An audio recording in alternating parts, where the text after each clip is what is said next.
नमस्कार, weekly top picks में आप सभी का स्वागत है। मैं हूं सुमित और एक और हफ्ता जो कि भारतीय बाजारों का एक शानदार हफ्ते के तौर पे आप कह सकते हैं, क्योंकि भारतीय बाजारों में जो निचले स्तरों से रिकवरी शुरू हुई, करीब 4.5% के आसपास तक का मूव इंडेक्स ने अप्रैल महीने के दौरान ही दिखा दिया और एक अच्छी तेजी के साथ निफ्टी को वापस 17,750, 17,800 इन जोन्स के आसपास लेकर आता हुआ दिखाई पड़ा। तो बढ़िया मूव इंडेक्स ने दिखाया है और इस अप्रैल के दौरान ही इंडेक्स में ना केवल फ्रंट लाइन में बल्कि मिड कैप, स्मॉल कैप दोनों में ही शानदार रिकवरी आते हुए दिखाई पड़ी है।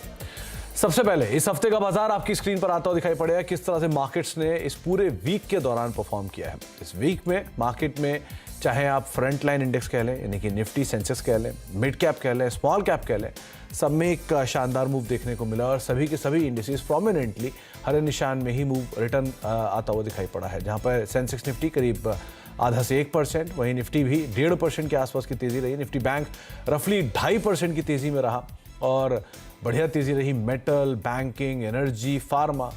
हालांकि आईटी थोड़ा सा बैकफुट पे जरूर गया, वो नंबर्स का इम्पैक्ट यहाँ पे आता हुआ दिखाई पड़ा। लेकिन इस हफ्ते में एक और इंटरेस्टिंग अपडेट और आया और वो बाजार इसका बड़ा बेसब्री से इंतजार कर रहा था। वो था आईएमडी का आउटकम। दरअसल मॉनसून को लेकर कई अटकलें लगाई जा रही थी, जहां पर एक तरफ शायद एल नीनो हो या एक तरफ बातचीत थी कि बेहतर मॉनसून या सामान्य मॉनसून रहे। तो मौसम विभाग ने मॉनसून को लेकर पूर्वानुमान जारी किया है, जिसके मुताबिक इस साल देश में सामान्य मॉनसून रहने की उम्मीद है। इस पर आईएमडी ने कहा कि इस साल 96% बारिश का अनुमान है। तो पहले आपको वही शुरुआत सुनाते हैं और वहीं से ही शुरुआत करते हैं। पूरी भारत में जून से सितंबर के अंदर जो बारिश होने वाला है वो लॉन्ग पीरियड एवरेज का 96% होने का पूर्वानुमान किया जा रहा है। लगभग 83.5 सेंटीमीटर रेनफॉल पूरी देश में रेनफॉल होने का पूर्वानुमान किया जाता है। यानी हम लोग 2023 में जून से सितंबर के पीरियड में मॉनसून रेनफॉल नॉर्मल होने का पूर्वानुमान कर रहे हैं। Second half of monsoon season के साथ एल नीनो का रिलेशनशिप ज़्यादा स्ट्रांग है।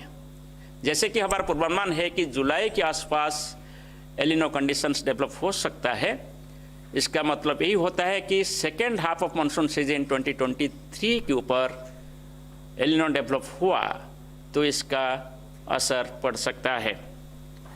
फिर भी आप सीजन पूरा देखें तो नॉर्मल रेनफॉल होने का पूर्वानुमान किया जा रहा है।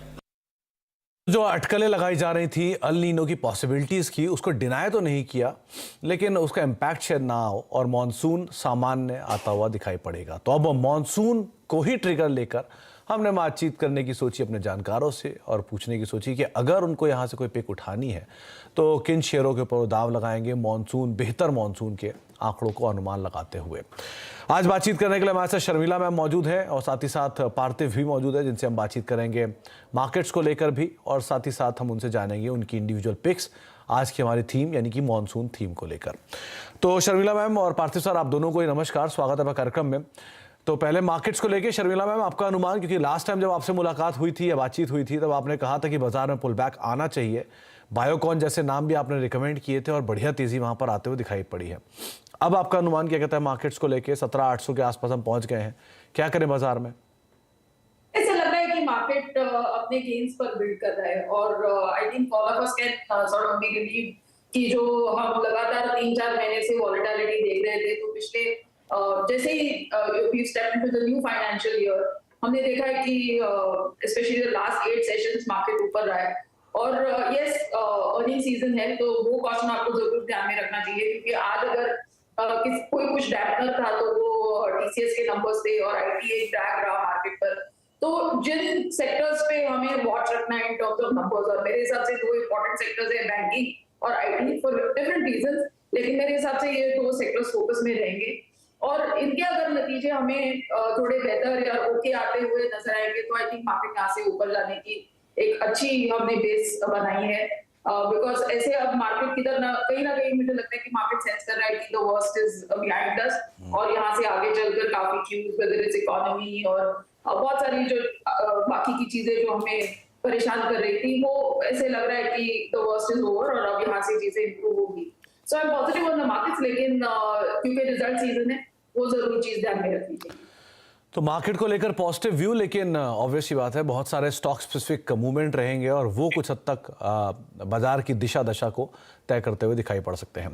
पार्थिव सर, आपका मानना क्या है, क्योंकि बाजार में दो अर्निंग जो अब तक आए हैं शुरुआती या आईटी की जो अर्निंग्स आई हैं वो इतनी ज़्यादा फायरवर्क नहीं क्रिएट हुआ, वहाँ पर थोड़ी सी निराशा ही हाथ लगी है।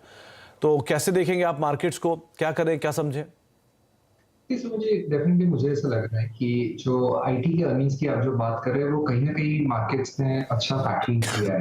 हम देखें तो आईटी फ्रंटलाइन नेम्स भी काफी करेक्शन मोड में आए हैं, almost they've corrected by 15 to 20%, हो सकता है थोड़ा ज्यादा करेक्ट हो। सो ऑलरेडी मार्केट ने वहाँ वो एडजस्ट कर लिया है। लेकिन अगर हम ओवरऑल मार्केट की जो रिसेंट रैली की बात करें जिसमें 1000 पॉइंट्स जितनी रैली आई है निफ्टी में, तो वहां पे काफी स्टॉक्स है जो अभी भी काफी लेगार्ड है और वैल्यूएशन पॉकेट्स काफी अट्रैक्टिव है। सो मेरा यही रिक्वेस्ट है रिटेल इन्वेस्टर्स को कि ये 1000 पॉइंट की रैली से डरे नहीं, इन द सेंस कि अगर उन्होंने नीचे में बाय नहीं किया तो यहाँ पे अवॉइड ना करें मार्केट को, बिकॉज बहुत सारे पॉकेट्स है, whether we talk of large cap, mid cap, small cap, valuation अगर मैं हिस्टोरिक प्राइस बैंड से देखूं तो बहुत ही अट्रैक्टिव है। और मार्केट की जर्नी हम जानते हैं फ्लोज पे डिपेंडेंट होती है, और ऑफ लेट जो अच्छा न्यूज है, not with the full bank, लेकिन एफपीआई के फ्लोज स्लोली ग्रेजुअली वापस आ रहे हैं। ये ट्रेंड समझना बहुत जरूरी है, बिकॉज ओवरऑल हम देखने जाए तो उनकी ओनरशिप है वो हिस्टोरिकल लोस पे है। तो यहाँ पे अगर वो लोग वापस इन्वेस्ट करने आते हैं, और ये चीज होने वाली है, बिकॉज जब फेड बताएंगे कि इन्फ्लेशन काइंड ऑफ पीक हो गया और काफी संकेत भी ऐसे मिल रहे हैं, और वहां पे जो रेट हाइक की बात है वो बंद हो जाती है, तो हम देखेंगे कि फ्लोज डेफिनेटली इमर्जिंग मार्केट्स में राउट होंगे, जिसमें इंडिया का भी वेटेज जो बड़ा है उसकी वजह से हमें अच्छा फायदा रहेगा। लेकिन आई थिंक इन्वेस्टमेंट के लिए बहुत अच्छी अपॉर्चुनिटी है, और लॉन्ग टर्म के लिहाज से मार्केट अट्रैक्टिव लग रहा है। फॉरवर्ड पी मल्टीपल के लिहाज से 19.5 पे है, आई वुड नॉट से एकदम चीप है, लेकिन न्यूट्रल वैल्यू पे है। प्राइस टू बुक के लिहाज से भी मार्केट अभी अट्रैक्टिव है, और मार्केट कैप टू जीडीपी जो लॉन्ग टर्म इंडिकेटर है वो देखे तो अराउंड 94% के पास है। तो we are definitely bullish on the markets for the long term. तो लंबी अवधि के लिए बाजार में पॉजिटिव, लेकिन हाँ फ्लोज पे डिपेंड करता है। आप पोर्टफोलियो बनाना चाह रहे हैं, चुनाव करना चाह रहे हैं, तो अच्छे अच्छे नाम आपको लगातार सुझाए जाते हैं, आप उनको जरूर तलाश सकते हैं। तो शुरुआत करते हैं शर्मिला मैम, पहले तो आपकी तरफ से एक नाम जो कि आप मॉनसून को थीम मानकर सोचते हैं कि हाँ इसमें पिक किया जा सकता है, एक अच्छा नाम रहेगा, मिड कैप में बढ़िया नाम है।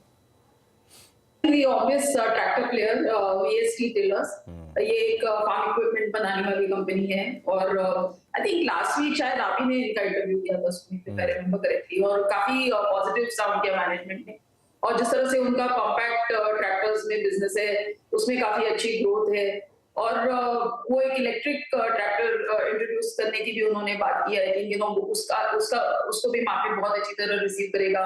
तो I think given their numbers, given the fact कि अगर मॉनसून जैसे अनुमान लगा रहे कि नॉर्मल रहेगा, तो it's an obvious positive for tractor companies. तो मुझे लगता है कि इस स्टॉक को खरीद सकते हैं विद द टारगेट ऑफ 2700। 100 के टारगेट्स के लिए आप वीएसटी टिलर्स को देख सकते हैं। बात सही है कि मैनेजमेंट ने ऑप्टिमिस्टिक कमेंट्री दी है, 2 दिन पहले ही बातचीत हुई थी उनसे, और उन्होंने बात मेंशन भी की है कि ईवी स्पेस को लेकर नए ट्रैक्टर्स हैं, और 4000 के ऊपर जो बिक्री है वो लगातार बनी हुई है। ग्रोथ आउटलुक स्ट्रांग है, 100 करोड़ का केपेक्स है जो कि ईयर मार्क था, और उसके ऊपर ऑलरेडी कामकाज कर रहे हैं। तो नए एवेन्यूज़ पे कामकाज और जिस तरह की ग्रोथ है उसको आधार मानते हुए आप वीएसटी टिलर के ऊपर दाव लगा सकते हैं। 2700 रुपये का टारगेट शर्मिला मैम ने आपको मेंशन किया है। पार्थिव, आपकी तरफ से पहली कॉल कौन सी होगी? देखिए सुमित जी, मेरी पिक रहेगी Mahindra and Mahindra. No doubt Sharmila ma'am ने जो बताया वो स्टॉक एक कम्पीट करता है एमएनएम को। तो एमएनएम के अंदर हम जानते हैं कि एक ऑटोमोटिव डिवीजन है जहाँ पे करीबन 60% जितना उनका रेवेन्यू आता है, और दूसरा उनका बहुत इंपॉर्टेंट डिवीजन है which is the farm equipment division, जहाँ पे अराउंड 35% जितना उनका रेवेन्यू आता है। और फार्म इक्विपमेंट डिवीजन इसलिए इंपॉर्टेंट है बिकॉज यहाँ पे जो एबिट मार्जिन है वो काफी ऊपर रहते हैं, और ट्रैक्टर मार्केट में हम जानते हैं कि एमएनएम एक मार्केट लीडर रहा है, ऑलमोस्ट 40% मार्केट शेयर रहा है, और ये जो मार्केट शेयर है पिछले 39 कंसेक्यूटिव ईयर्स से उन्होंने ये मार्केट शेयर का लीडरशिप बढ़ा के रखी है। तो दैट इज फैंटास्टिक, और नॉट ओनली दैट काफी इनोवेशन भी करते हैं ट्रैक्टर सेगमेंट में। हमने देखा है कि इवन ईवी सेगमेंट के अंदर उन्होंने फोरे किए हैं ऑलरेडी ट्रैक्टर्स के अंदर, और not only in the Indian markets लेकिन एक्सपोर्ट्स में भी काफी उनके अच्छे मार्केट्स में इनकी प्रेजेंस है, whether we talk of Brazil, US. तो हमें ऐसा लग रहा है कि इंडिया में अगर मॉनसून ठीक ठाक रहता है, नो डाउट रिजर्वोयर लेवल्स काफी अच्छे पिछले मॉनसून की वजह से, अगर एल निनो की वजह से थोड़ी इम्पैक्ट आती है। तो अभी हमें ऐसा लग रहा है कि रूरल सेगमेंट में अभी improvement is long due, budgetary allocation भी काफी वहां पे गया है। तो रूरल सेगमेंट से अगर तेजी आती है तो हम देखेंगे कि एमएनएम का जो ट्रैक्टर सेगमेंट है उसका वॉल्यूम बढ़ता है तो काफी ऑपरेटिंग लेवरेज मिलती है और ओवरऑल कंसोलिडेटेड नंबर्स के मार्जिन सुधरते हैं। दूसरी अच्छी बात यह है कि उनका जो automotive division is firing on all cylinders. यहाँ पे भी हमने देखा है कि जो यूटिलिटी व्हीकल सेगमेंट में उन्होंने मार्केट शेयर लूज किया था करीबन FY20 में, ये अभी धीमे धीमे करके अच्छा मार्केट शेयर जुटा रहे। पैसेंजर व्हीकल सेगमेंट में 4th लार्जेस्ट प्लेयर है, इट्स क्वाइट अ स्केल। और नए जो उनके जो अभी लॉन्चेस है, whether we talk of XUV 700, Thar है या महिंद्रा स्कॉर्पियो, वहां पे वेटिंग पीरियड काफी लंबा है, इसलिए मैनेजमेंट ने इवन कैपेक्स अनाउंस किया है। तो that is a very very positive sign. M N M में दूसरी अच्छी बात यह है कि ये 16 के पी मल्टीपल पे अवेलेबल है स्टॉक। और यहाँ पे अगर मैं सम ऑफ पार्ट वैल्यूएशन देखूं, क्योंकि ये एक होल्डिंग कंपनी भी है उनके फाइनेंशियल सर्विसेज, और अगेन जो फाइनेंशियल सर्विसेज है वो रूरल इकोनॉमी पे बहुत डिपेंडेंट है, तो वहाँ पे इंप्रूवमेंट की वजह से ये कंपोनेंट भी महिंद्रा एंड महिंद्रा के लिए अच्छा रह सकता है। दूसरा उनका आईटी सेक्टर में भी उनका जो इन्वेस्टमेंट है तो वो भी एक अच्छा रीजनेबली अच्छा परफॉर्म कर रहा है।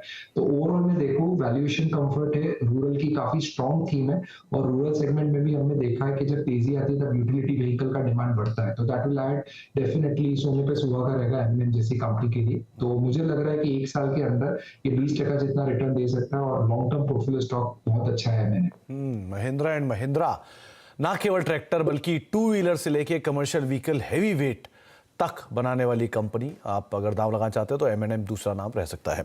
शर्मिला मैम, इसके अलावा कोई दूसरा नाम जो कि आप पिक करना चाहो agrochemical, chemical, monsoon theme related stocks में?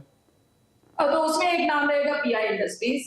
जैसे कि आपने कहा ये एक पेस्टिसाइड और एग्रोकेमिकल्स बनाने वाली कंपनी है और नतीजे काफी बेहतर रहे हैं पिछले क्वार्टर। उसके साथ साथ अगर आप उनका बिजनेस भी देखें, कस्टम सिंथेसिस पे काफी फोकस है, उसमें वो फार्मा में भी जाने की सोच रहे हैं, एक्सपोर्ट भी काफी करते हैं।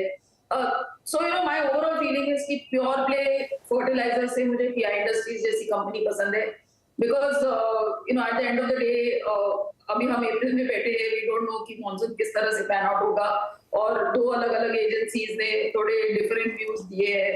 So I am sort of positioning myself कि अगर मॉनसून ठीक भी नहीं रहा तो भी ये कंपनी में वैल्यू है, गिवन यू नो कि उस तरह उसका बिजनेस किस तरह से है और आगे वो किस तरह से परफॉर्म भी कर सकते हैं और वैल्यूएशंस किस तरह से भी है। So I think this is a stock that can be bought with a target of 4,000 rupees.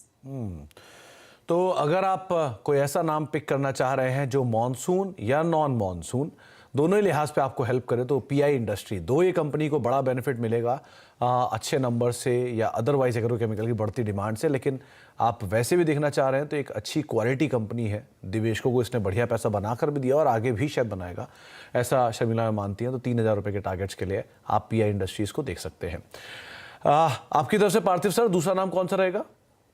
मुझे कॉरोमंडल इंटरनेशनल बहुत अच्छा लग रहा है। बेसिकली हम जानते हैं कि ये मुरुगुप्ता ग्रुप कंपनी है, बहुत ही एफिशिएंट कैपिटल एलोकेटर है और रूरल सेगमेंट की बहुत बड़ी प्रॉक्सी है, बिकॉज इनका काफी बिजनेस रूरल सेगमेंट से ही आता है। बेसिकली हम देखने जाए तो यहाँ पे वैल्यूएशन बहुत कंफर्टेबल है, 13 के फॉरवर्ड मल्टीपल पे चल रहा है और मार्केट कैप करीबन 27,000 करोड़ है। कंपनी आई थिंक बहुत अच्छा कर रही है, बिकॉज एग्री सोल्यूशंस के अंदर उसके पास काफी कॉम्प्लेक्स प्रोडक्ट्स है जहाँ पे कॉम्पिटिटिव इंटेंसिटी रिलेटिवली कम रहती है। न्यूट्रिएंट और अलाइड बिजनेस की बात करें तो ऑलमोस्ट 85% रेवेन्यू कंट्रीब्यूटर है और क्रॉप प्रोटेक्शन अराउंड 15% कंट्रीब्यूटर है। और दूसरी अच्छी बात यह है कि कॉम्प्लेक्स फर्टिलाइजर में उनके पास ऑलमोस्ट 40% मार्केट शेयर है और जो आंध्र प्रदेश और तेलंगाना जो सबसे बड़े मार्केट है कॉम्प्लेक्स फर्टिलाइजर्स के लिए, वहां पे आई थिंक डेफिनेटली उनकी जो बिक्री है बहुत ही स्ट्रॉन्ग है। तो बहुत इंपॉर्टेंट रहेगा जानने के लिए कि एटलीस्ट ये 2 ज्योग्राफीज में मॉनसून कैसे पैन आउट होता है, बिकॉज उसके वजह से कॉरोमंडल इंटरनेशनल के फॉर्च्यून्स डिपेंडेंट रहते हैं। और यहाँ पे हम जानते हैं कि जब इन्वेंट्री लेवल्स कम होते हैं तब उनको अच्छा प्राइसिंग पावर मिलता है। रॉ मटेरियल सिनेरियो भी काफी कंफर्टेबल है और मैन्युफैक्चरिंग प्लांट्स की बात करें तो करीबन 16 मैन्युफैक्चरिंग प्लांट्स है, तो काफी स्केल पे कंपनी काम करती है। 4.5 मिलियन टन की कैपेसिटी है नाइट्रोजन, फास्फोरस, पोटेशियम जैसे डिफरेंट सेगमेंट्स के अंदर।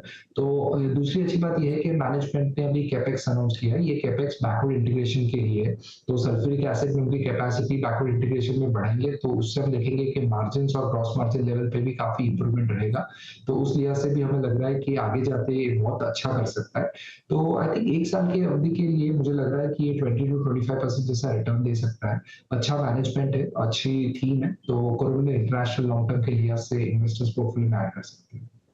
EID पेरी यानी कि मुरुगप्पा ग्रुप की जो सबसे प्रोमिनेंट सबसे पुरानी कंपनी है, उसने 1950s में कोरोमंडल की शुरुआत की थी। और एक इंटरेस्टिंग पार्ट ये भी है कि उस समय पर जब शुगर से एक बाय प्रोडक्ट्स निकलते थे, तब उनको ज़रूरत लगी कि एक फर्टिलाइज़र स्पेस में भी कंपनी होनी चाहिए, और तब उन्होंने इस फर्टिलाइज़र स्पेस में इस कंपनी की शुरुआत करी, वो है कोरोमंडल इंटरनेशनल। तो करीब करीब 70-80 साल पुरानी कंपनी, पुरानी हिस्ट्री के साथ, और बहुत बढ़िया मुरुगप्पा ग्रुप की कंपनी, जिसको अगर आप तलाशना चाह रहे हैं फर्टिलाइज़र एग्रोकेमिकल स्पेस से, तो आप कोरोमंडल इंटरनेशनल को देख सकते हैं। वैल्यू वाइज भी साउंड है, और अगर आप सीजनल को छोड़ के, साइक्लिकल को छोड़ के एक सिक्युलर ट्रेंड से रिलेटेड कंपनी ढूंढ रहे हैं, तो एक कोरोमंडल इंटरनेशनल ये नाम हो सकता है।